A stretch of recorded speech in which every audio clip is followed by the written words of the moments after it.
Greetings to dear friends, thank you for choosing the BigDark channel for teaching scientific content. Please do not forget to subscribe, like, and comment to support the channel. Bermuda Triangle. The Bermuda Triangle, also known as the Devil's Triangle, is a loosely defined region in the western part of the North Atlantic Ocean where a number of aircraft and ships are said to have disappeared under mysterious circumstances. Most reputable sources dismiss the idea that there is any mystery. Origins. The earliest suggestion of unusual disappearances in the Bermuda area appeared on September 17, 1950, in an article published in the Miami Herald, Associated Press, by Edward Van Winkle Jones. 2 years later, Fate magazine published "Sea Mystery at Our Back Door," a short article by George Sand covering the loss of several planes and ships, including the loss of Flight 19, a group of 5 U.S. Navy Grumman TBM Avenger torpedo bombers on a training mission. Sand's article was the first to lay out the now familiar triangular area where the losses took place, as well as the first to suggest a supernatural element to the Flight 19 incident. Flight 19 alone would be covered again in the April 1962 issue of American Legion magazine. In it, author Allan W. Eckert wrote that the flight leader had been heard saying, "We are entering white water, nothing seems right. We don't know where we are, the water is green, no white." He also wrote that officials at the Navy Board of Inquiry stated that the planes flew off to Mars. Triangle area. The Gaddis Argosy article delineated the boundaries of the triangle, giving its vertices as Miami, San Juan, Puerto Rico, and Bermuda. Subsequent writers did not necessarily follow this definition. Some writers gave different boundaries and vertices to the triangle, with the total area varying from 1,300,000 to 3,900,000 square kilometers, 500,000 to 1,510,000 square miles. Indeed, some writers even stretch it as far as the Irish coast. Consequently, the determination of which accidents occurred inside the triangle depends on which writer reported them. Criticism of the concept. Larry Kusha, author of the Bermuda Triangle Mystery, Solved, 1975, argued that many claims of Gaddis and subsequent writers were exaggerated, dubious, or unverifiable. Kusha's research revealed a number of inaccuracies and inconsistencies between Berlitz's accounts and statements from eyewitnesses, participants, and others involved in the initial incidents. Kusha noted cases where pertinent information went unreported, such as the disappearance of round-the-world yachtsman Donald Crowhurst, which Berlitz had presented as a mystery, despite clear evidence to the contrary. Another example was the ore carrier recounted by Berlitz as lost without trace 3 days out of an Atlantic port when it had been lost 3 days out of a port with the same name in the Pacific Ocean. Kusha also argued that a large percentage of the incidents that sparked allegations of the triangle's mysterious influence actually occurred well outside it. Often his research was simple. He would review period newspapers of the dates of reported incidents and find reports on possibly relevant events like unusual weather, that were never mentioned in the disappearance stories. Kusha concluded that the number of ships and aircraft reported missing in the area was not significantly greater, proportionally speaking, than in any other part of the ocean. In an area frequented by tropical cyclones, the number of disappearances that did occur was, for the most part, neither disproportionate, unlikely, nor mysterious. Furthermore, Berlitz and other writers would often fail to mention such storms or even represent the disappearance as having happened in calm conditions when meteorological records clearly contradict this. The numbers themselves had been exaggerated by sloppy research. A boat's disappearance, for example, would be reported, but its eventual, if belated, return to port may not have been. Some disappearances had, in fact, never happened. One plane crash was said to have taken place in 1937, off Daytona Beach, Florida, in front of hundreds of witnesses. A check of the local papers revealed nothing. The legend of the Bermuda Triangle is a manufactured mystery, perpetuated by writers who either purposely or unknowingly made use of misconceptions, faulty reasoning, and sensationalism. In a 2013 study, the Worldwide Fund for Nature identified the world's 10 most dangerous drinks of water for shipping, but the Bermuda Triangle was not among them. Further responses.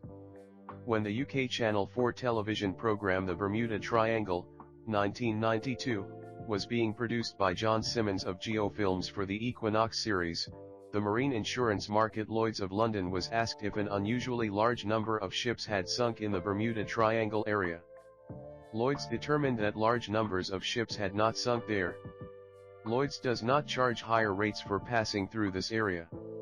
United States Coast Guard records confirm their conclusion. In fact, the number of supposed disappearances is relatively insignificant considering the number of ships and aircraft that pass through on a regular basis. The Coast Guard is also officially skeptical of the triangle, noting that they collect and publish, through their inquiries, much documentation contradicting many of the incidents written about by the triangle authors. In one such incident involving the 1972 explosion and sinking of the tanker VA Fog, the Coast Guard photographed the wreck and recovered several bodies, in contrast with one triangle author's claim that all the bodies had vanished, with the exception of the captain, who was found sitting in his cabin at his desk, clutching a coffee cup. In addition, VA Fog sank off the coast of Texas, nowhere near the commonly accepted boundaries of the triangle. The Nova/Horizon episode The Case of the Bermuda Triangle, aired on June 27, 1976, was highly critical, stating that when we've gone back to the original sources or the people involved, the mystery evaporates.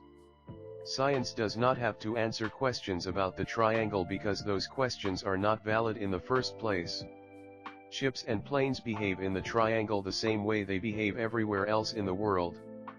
Benjamin Radford, an author and scientific paranormal investigator, noted in an interview on the Bermuda Triangle that it could be very difficult locating an aircraft lost at sea due to the vast search area, and although the disappearance might be mysterious, that did not make it paranormal or unexplainable.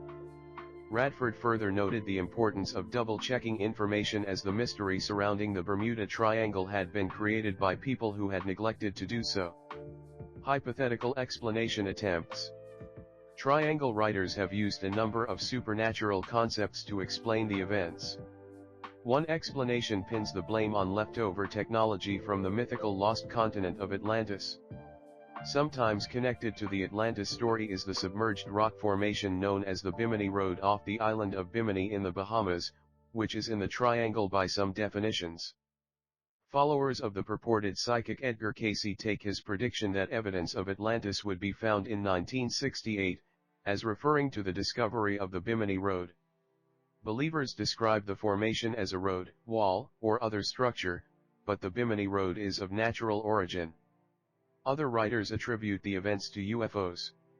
Charles Berlitz, the author of various books on anomalous phenomena, lists several theories attributing the losses in the triangle to anomalous or unexplained forces. Compass problems are one of the cited phrases in many triangle incidents. While some have theorized that unusual local magnetic anomalies may exist in the area, such anomalies have not been found. Compasses have natural magnetic variations in relation to the magnetic poles, a fact which navigators have known for centuries. Magnetic, compass, north and geographic, true, north are exactly the same only for a small number of places. For example, as of 2000, in the United States, only those places on a line running from Wisconsin to the Gulf of Mexico. But the public may not be as informed and think there is something mysterious about a compass changing across an area as large as the triangle, which it naturally will. The Gulf Stream is a major surface current, primarily driven by thermohaline circulation that originates in the Gulf of Mexico and then flows through the Straits of Florida into the North Atlantic. In essence, it is a river within an ocean, and, like a river, it can and does carry floating objects. It has a maximum surface velocity of about 2 m/s, 6.6 feet/s. A small plane making a water landing or a boat having engine trouble can be carried away from its reported position by the current. One of the most cited explanations in official inquiries as to the loss of any aircraft or vessel is human error.